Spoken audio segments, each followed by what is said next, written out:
Hello, so in this section of the text, we learn about stereotyping. The media especially influences how we stereotype and view different ethnic groups. They tend to portray Indians as either a wise elder or a doomed warrior.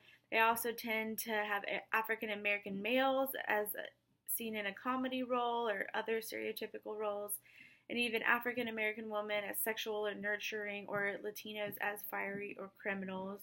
But kids shows like Dora the Explorer have helped because they teach children the importance of learning about different cultures.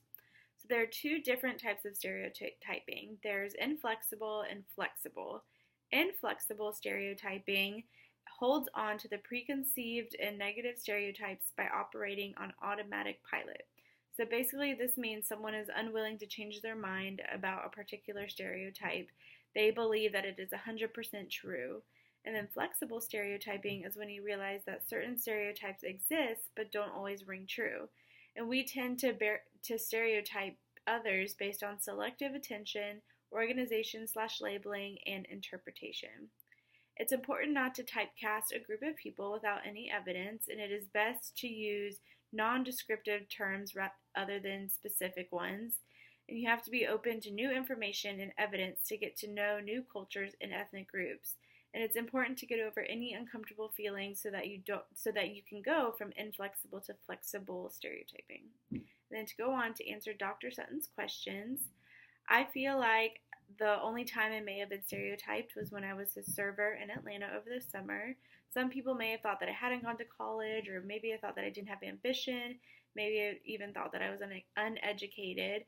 However, in reality, I was taking classes, doing an internship, and working as a server over the entire summer.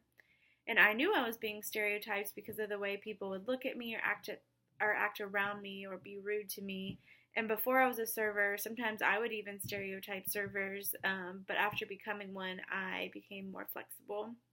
And I believe the source of the stereotype would most likely be a lack of information. My tables didn't know me or probably weren't servers before, so they wouldn't realize the diversity of servers and how a lot of them are either putting themselves through school or working other jobs or any other things like that. And my reaction to being stereotyped was just to shake it off because I knew it wouldn't change how I lived my life or how I did my job. And then the effect of my communication with them was just to realize that not everybody understands someone's backstory, and it taught me not to judge other people's careers because you never know how they got there.